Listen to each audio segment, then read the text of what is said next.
Alright, how about a quick resurrection video? Haven't done one of these in a while. This is from a friend of mine's mine site. Picked up a bunch of stuff there. And I believe this was laying on its side. It was laying like this. Kind of in a wash, in a mud flow. Now, checked the CRT on this in a previous video and it checked good. These were real cheap Compactron tube filled GE sets. This could be anywhere from say 66 to 72, and I'll probably be way off with the date. It's like a Portacolor almost. I was going through some Sam's and I found this. This is not the same set, as you can see there, but it's probably close enough. And GE used 2-letter chassis, so for example SY, EY, you know, different things like that. Real bad shape. It's like that got cremated.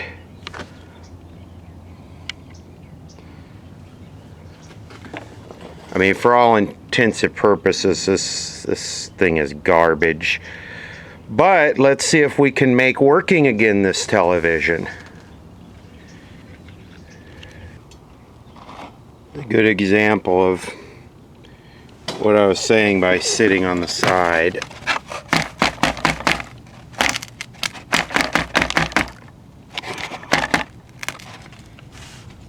Pretty crusty. Just kind of look at this real quick.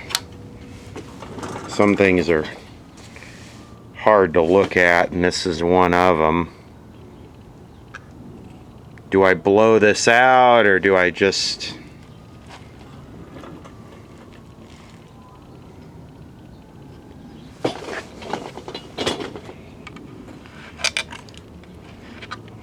baked. Baked like a toddler in a hot car.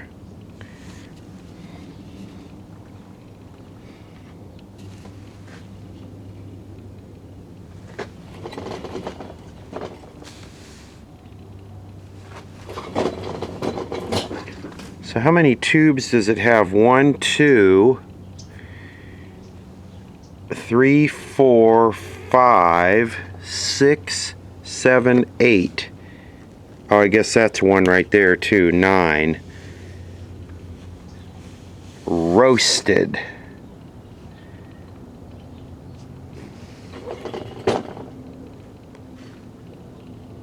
Jeez, I don't even know.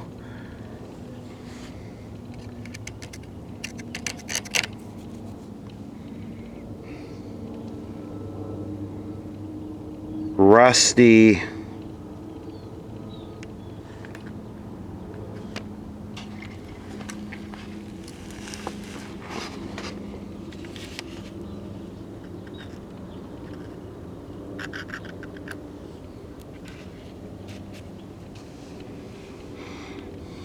The CRT did check okay, though. Speaker is definitely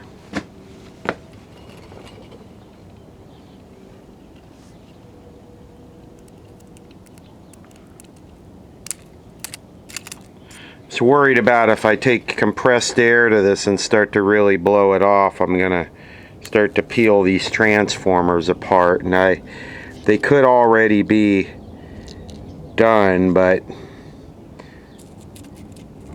I think I would rather, for the time being, I'd rather not do that. Wonder if this is the chassis right here, ET. Okay, ET doesn't do anything in the Sam's book, but SA does, and 764-2, and you can see SA at the end there. Now, I don't know, I'll just have to take a guessing game. I'm sure there's someone watching this who automatically has experience with GE, but that's not me. I don't. So I'll have to figure it out. But before I try and figure it out, we're gonna put this on watts and we're gonna just plug it in and see what happens. So here we go. Oh, 85 watts. And what the hell?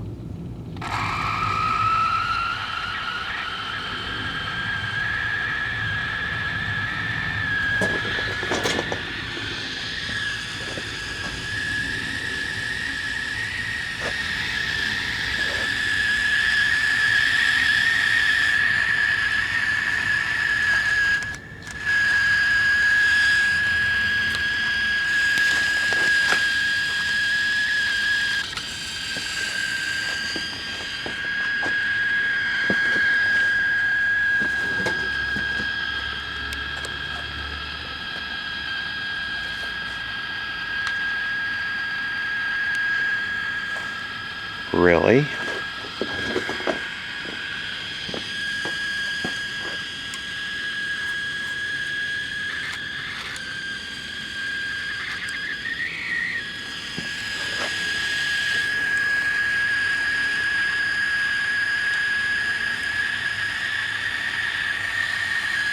Brightness. God, these pots are just like grinding. Well, it kind of seems like it's working a little bit.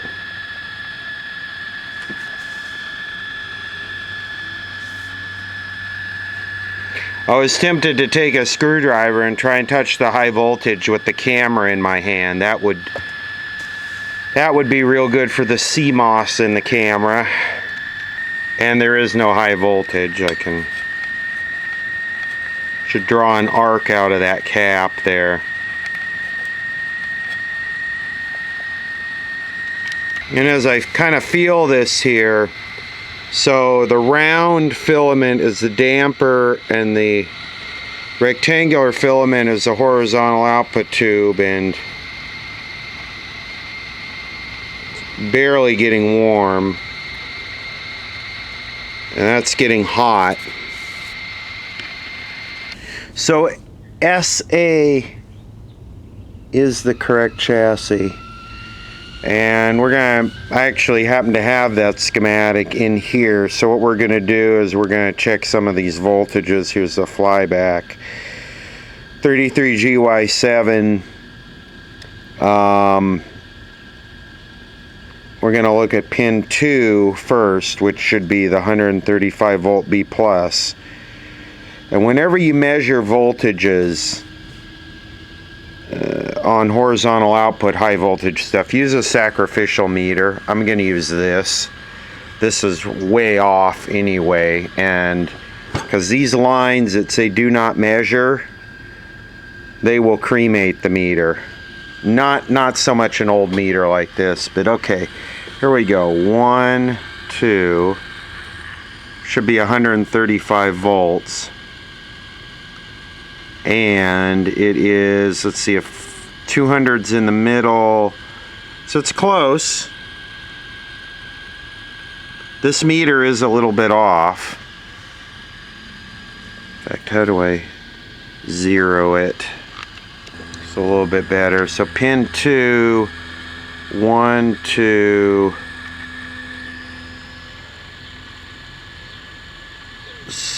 A little over 100, but like I said, this meter is off. All right, now we're going to measure pin 4, which is a do not measure, but since we're pretty sure this circuit is not working, and if the meter gets fried, it's not a big deal. 1, 2, 3, 4. So we are getting voltage through the damper tube. So the damper is not open. The voltage comes out of pin 4 there, and it goes up to the flyback. And then it goes to pin 5, which is the plate of the horizontal output.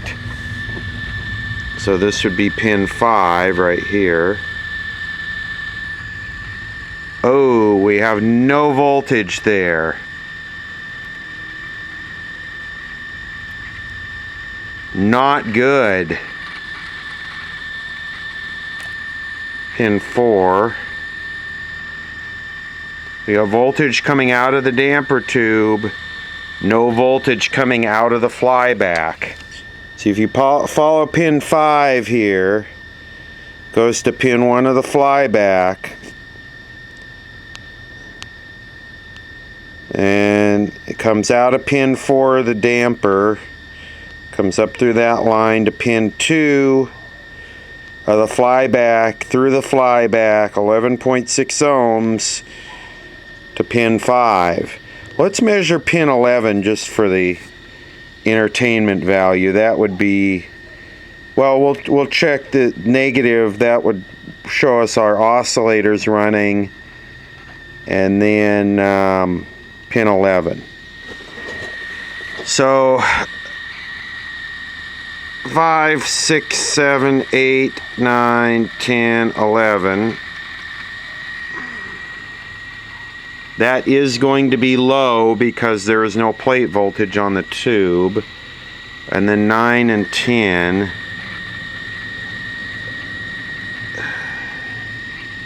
This should be negative, which it looks like it is.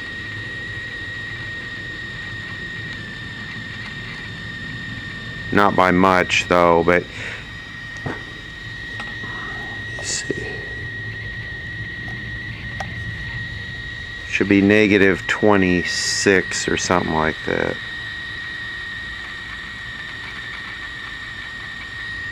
And it is. So the oscillator's running, we're not getting any power through the flyback. And that's kind of exactly what we're seeing here. So starting from the back, it goes 1, 2, 3, 4, 5, 6.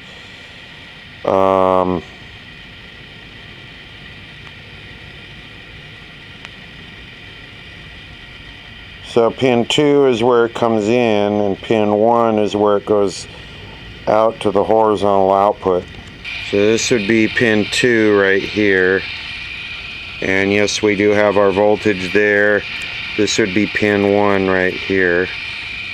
And nothing. And it actually looks like the wire might be broken off right here in plain sight. Let me see here.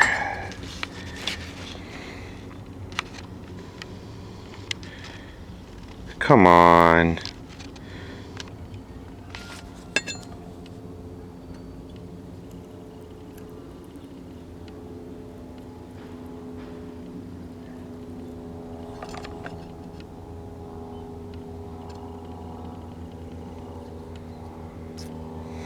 Crap, it's too bad they're not both broken off right here. Shit. Alright, well, here's the deal. We got 2 wires broken off here. You can see my fix for that one right there. My kind of temporary fix. And between pin 1 and 2 now we have 10.6 ohms. If we look at this, you can see between pin 1 and 2 we have 11.6 ohms, which is close to 10.8 or whatever it's measuring. But then that other wire that's broken off obviously goes to the 285 ohm high voltage winding, which is the big stacked winding here. So one side of it goes to that lead going to the tube, and then the other side is just burnt off, broken off. So here's what I'm going to do. I'm going to fire it up. This should get voltage to the plate of our horizontal output tube, but we're still going to have an open, it gets kind of dangerous. We're going to have an open high voltage winding here, so it's probably going to arc wherever it's broken off from. Okay, here goes. I've got the digital meter off the cart here and way far away. Now remember, we had 90 something watts before without the horizontal output working.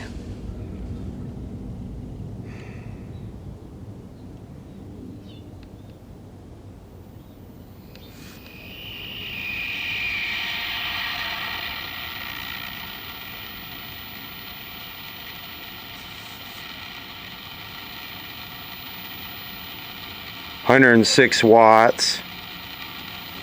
No arcing there. What the?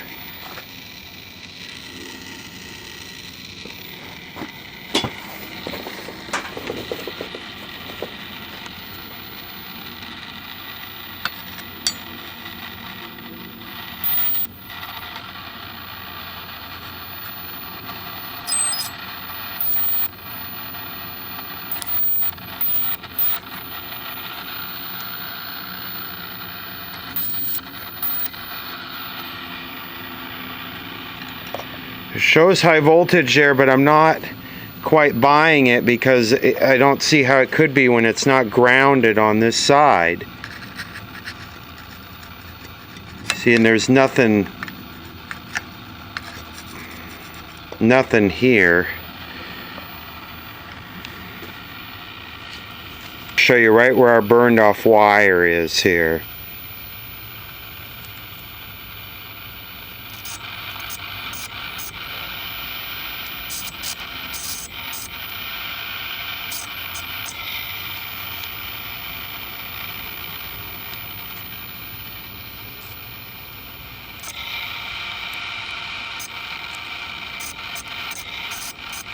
You can't see the spark in the camera, but the burned off wire is right there. Alright, this is not real good, but watch what happens when I short that winding where I said I can see it arcing. Watch what happens when I short that with a wire here.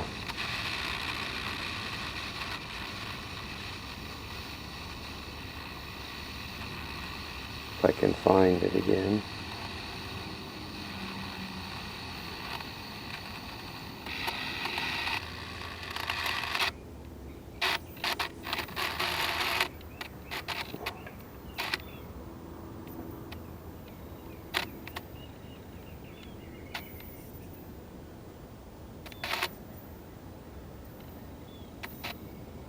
Right there. I'm pretty good at fixing this stuff, but this one I don't know. Alright, look at that. I don't know what I did there. 105 watts, and we have a line. Which, no vertical deflection. God, I hope the vertical coil, the vertical output transformer. Look at that weird fold over right there. Isn't that a trip? Yeah, I don't hear the vertical output running. Well, let's see if we got good high voltage here now. Let me see. Oh, yeah.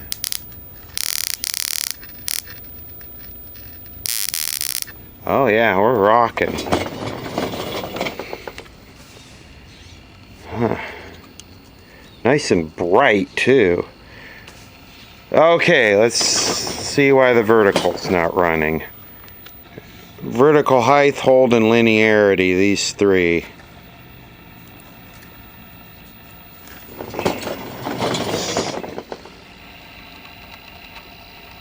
Let's play with these. And I believe I'm turning this one and I see it start going. Oh, it just did. It's something right here.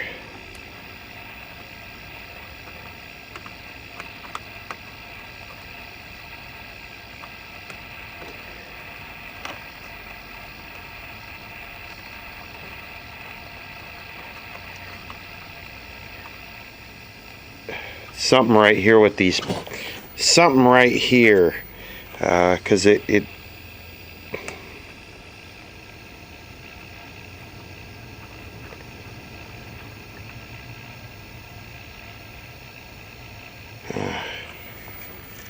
this a vertical output right here? Wow, is that sucker hot. Alright, this pot is wide open as I suspected. We checked the voltages on the bottom of it. This was the one I initially turned, with the camera off, and all of a sudden the thing popped up full screen and then went away. So we measure there. We got 300 volts. And then we measure to the center, and we got nothing, 0. And we measure over here, and we got 0. So this pot is bad. And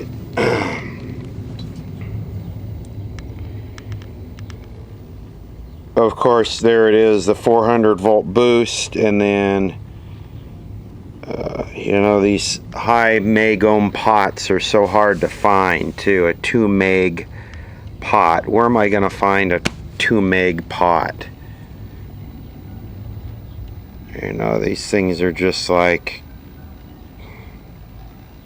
of course it went bad. And gee, I wonder why it's bad. All water damage. The flyback is water damage. This is water damage. Well, all I could find was 2 1 meg resistors, so I put those in there, which would center the thing out, and unfortunately it's not working still. But my voltages are good now. You know, ideally in a perfect world, centered would be adjusted properly, but that never works out like that anyway. Now I'm gonna assume that maybe the height control is bad, because when I touch the meter here, all of a sudden it starts kind of running, and when I turn that pot, it doesn't do anything. Ooh, that sounds good. I hear it now.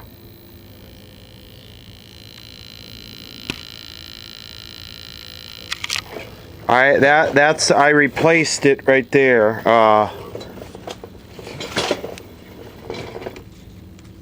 Oh yeah, look at that. Excelente.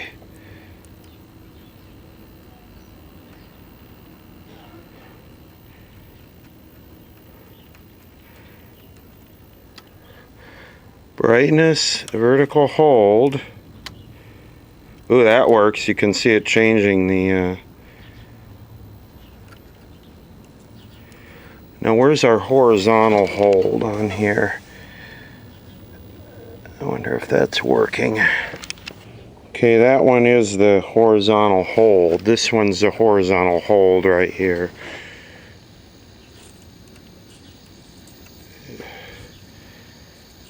Doesn't seem to be doing anything, does it?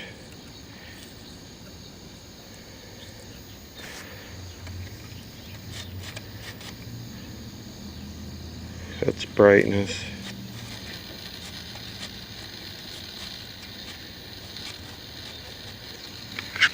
Okay, I tried cleaning the tuner with WD-40. I'm not going to waste my good spray on it. I don't think there's much hope for it.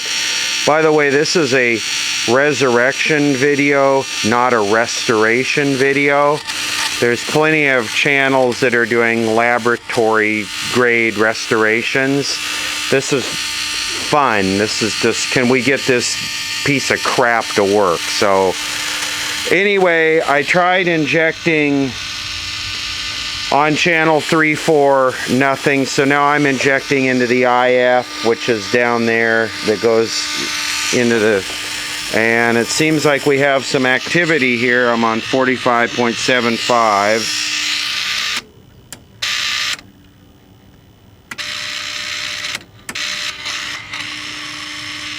That's 300 hertz.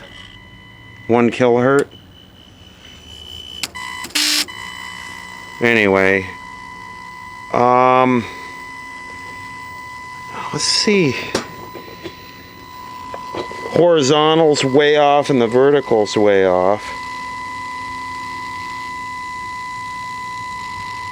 That's the vertical. The horizontal's way off. Oh, baby, there we go. And look at that. I know it's blanking because it's so bright out here, but the vertical is not bad. Well, yeah, there it looks bad. But for 2 1 megs, it's working. Hey, the thing is working. Okay, the IF is off because this has a 0.5 megahertz shift, and you can see when I shift it, it dials right in. I know it's blanking, but hey, it's working.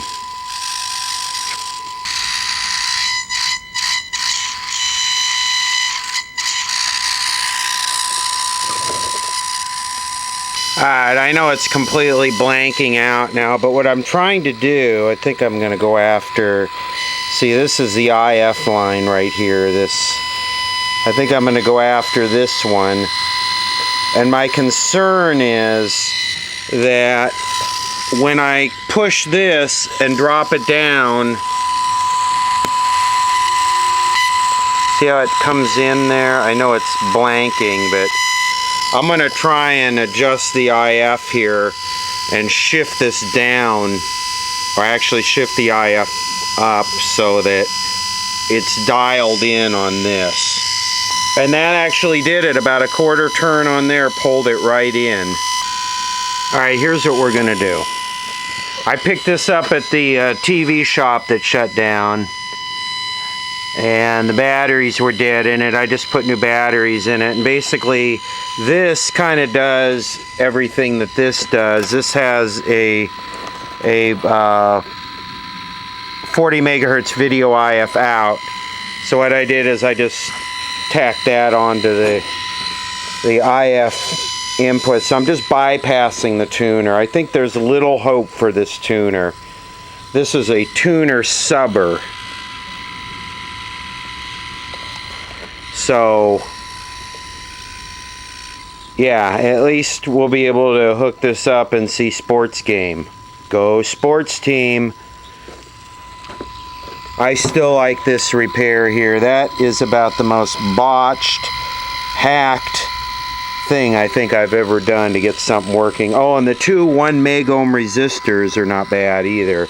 But I'm never going to get perfect linearity without that 2 meg pot to adjust. So it's going to be off from top to bottom. Actually, I got the linearity pretty close by paralleling that 2.2 meg resistor there across one of the 1 megs. So I got it dialed in pretty good. Let's go over the setup real quick. I got the DTV converter box. I got rabbit ear antennas, remote to the DTV converter box. I disconnected the bad speaker that's in there. I got another speaker clip leaded on.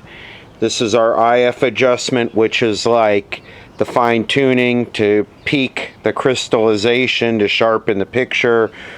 I cremated this. I burnt this up.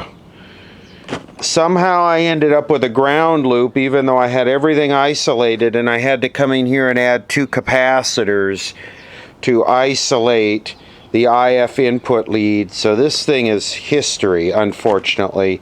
So I'm using the Blonder Tongue Agile modulator. The BT modulator has an IF out that usually loops back in, and then you get your RF out over here. So I'm using the IF out of the BT modulator into here, and when I actually connected this, I got some smoke out of this thing, so I had to come back and isolate both sides of it. So a resistor got a little puff squirt in this BT modulator, but it handled it. Unfortunately, this thing got sacrificed, so don't think it's repairable. I took it apart and it's all potted inside. Patriots get the ball to start the second half. They trail by 10. Nick Foles caught his pass. Tom Brady did not. Yes, who would have thought the difference would be Nick Foles outplaying Tom Brady as a receiver? Second half coming up, but first, we've been waiting. Justin Timberlake walking into the building. Enjoy halftime. This has been the Toyota Halftime Report. Toyota, proud partner of Team USA. It's time for a cold, refreshing. Tie that. Halftime show! Don't get it, Justin! The National Football League welcomes you to the Pepsi Super Bowl 52 halftime. That's right. Sponsored by Crystal Pepsi and new and improved Tide Pods. We got the Horge Duvers here. We're getting the Super Bowl party cranked up on the 1965 General Electric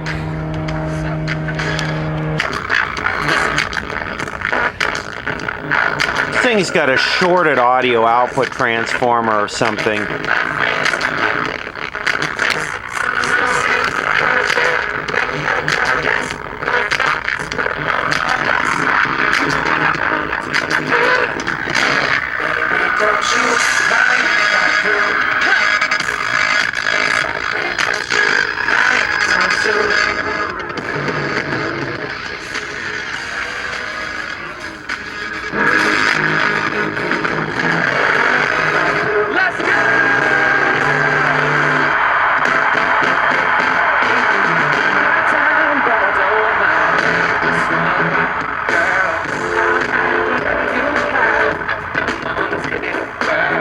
Believe it or not, how bad this is, how bad it sounds and looks, the YouTube copyright will still pick up on it.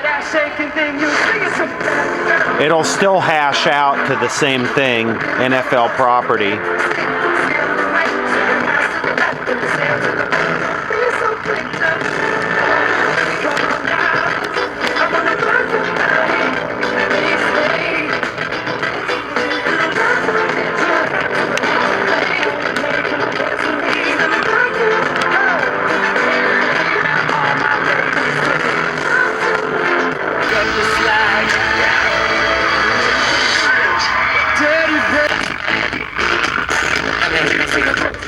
If I turn the audio off, it quits punching holes in the picture. See that?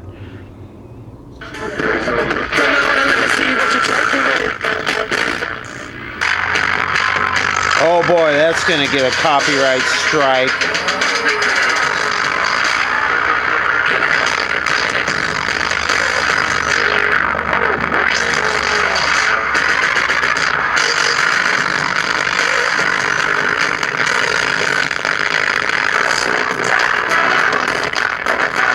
Song never sounded better.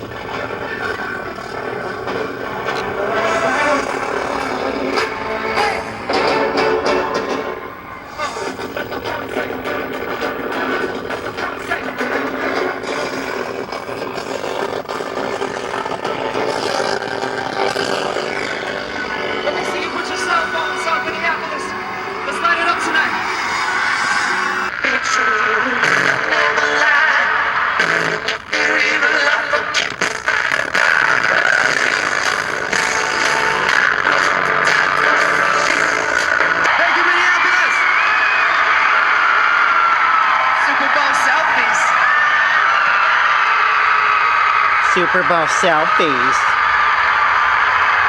So what happens if we put one of these Tide Pods in a nice hot horizontal output tube?